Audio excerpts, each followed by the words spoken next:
Okay, this is a video response to SubZero7th, who made a part 1, part 2, and part 3 comment response to one of my videos. Actually, it's response to one of my responses to his response to my video. The video Ghost Seer, however you say it, 023, part 1. Anyway, I'm just going to quickly go through these and then I'll respond. Part 1. Well, that's a big problem because Matthew, getting ahead of myself here. All this concerns Isaiah 7:14, that Matthew refers to the virgin birth of Jesus as being prophesied in Isaiah 7:14. Okay, so part 1, well, that's a big problem because Matthew takes the verse out of context by isolating it and misapplying it to Jesus. And if the Almighty advocates this, that makes things even worse. Alma is not a virgin. Isaiah was referring to a specific young woman whom some believe to be his wife, an unnamed prophetess. Even if that was talking about a virgin, that's not significant, especially not to Haz. Part 2, that's basically saying that Christians misunderstand the name Emmanuel, that it doesn't mean God with us, but it means the Mighty One is with us.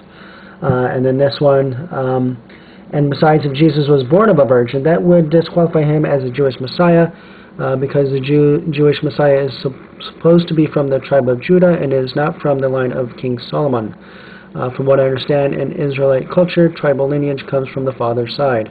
That's true. If you truly understand the context of Isaiah 7:14, then please tell me how that verse is about Jesus. So the big question here is the woman in Isaiah 14 a virgin or not? I actually answered this in my previous video that these comments are responding to, but I'll answer it again in more detail. So in Hebrew, the word there is Alma, and I looked it up on several Hebrew dictionaries online, and I looked it up in my Strong's Concordance. And if you look up Strong's 5959, all of them gave me the same definition, so I'm going to give you the Strong's one. Strong's 5959. Alma means a lass, veiled or private, a lass, parentheses, veiled or private, damsel, a maid, a young maiden, and a virgin.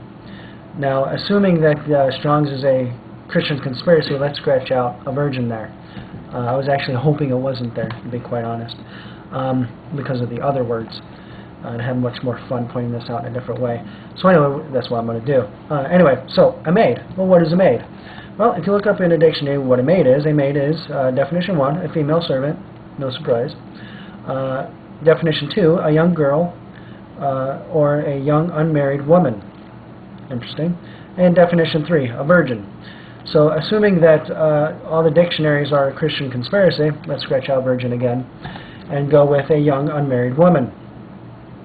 If the woman in Isaiah 7:14 is a young unmarried woman and she is not a virgin, then she is a slut, and in Jewish history, in Jewish culture I should say, she ought to be stoned to death. So those are your two choices. She is either a slut or she is a virgin. So if you want to discredit her for whatever strange reason you have to try to discredit Christianity, you can make her a slut if you like. That's up to you, I suppose. A damsel. What is a damsel? Well, a damsel is, let's see, a young woman or girl or a maiden. Interesting. Okay, so a maiden. What is a maiden? Well, a maiden is a young girl or a young unmarried woman. So there we go again. She's a young unmarried woman. So it would seem that Alma means a young unmarried woman. Now, if you continue to read into Isaiah 8, clearly she is married to Isaiah, and she is giving birth to the child, which is alluded to in Isaiah 7.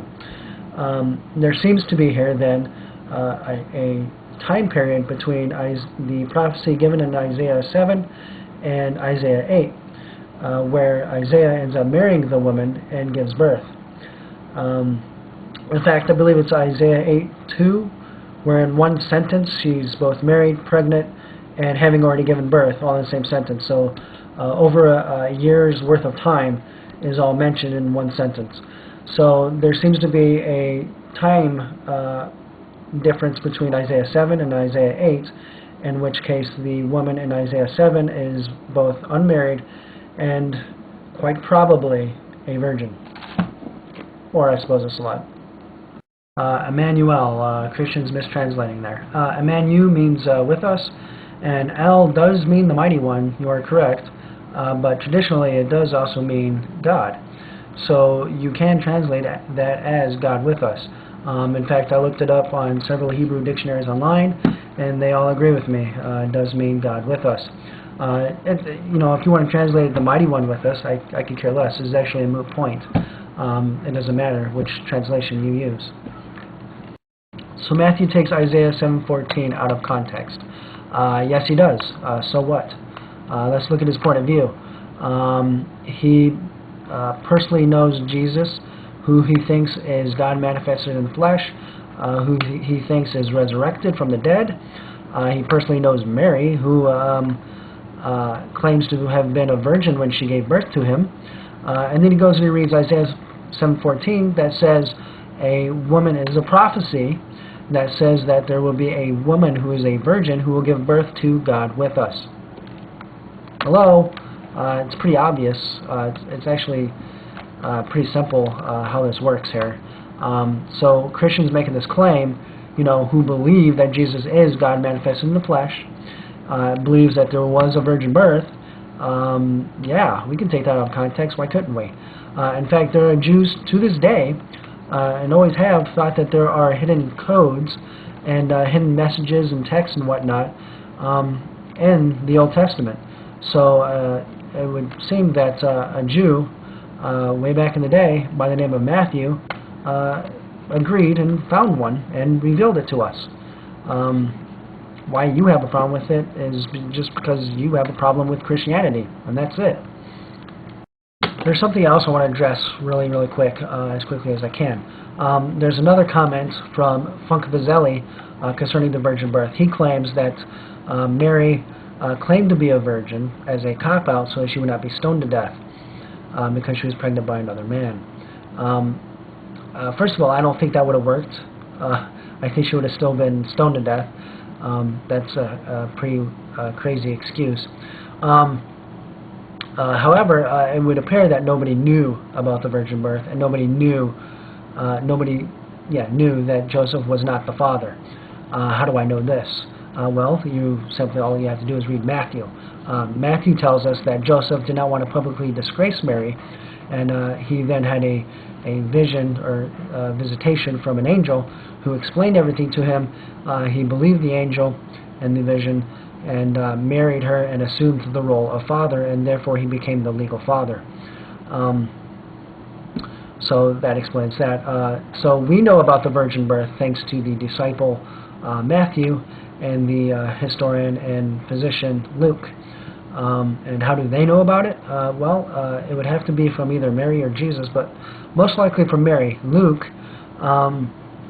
if you remove everything from Luke, that's not unique to Luke. That would be the material that resembles or Mark and Matthew.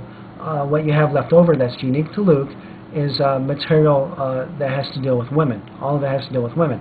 So Luke, who says that he has sources in the beginning of his gospel, it appears that there's a very good chance that those sources were in fact the female followers of Jesus, one of which was probably Mary. In fact, it is from Luke that we know about Jesus being at age 12, stayed behind in Jerusalem to do some teaching in the temple. So the only way he can know that is from Mary. So there seems to be information unique to Luke that would come from Mary, and why would he know about the virgin birth? Well, there you go.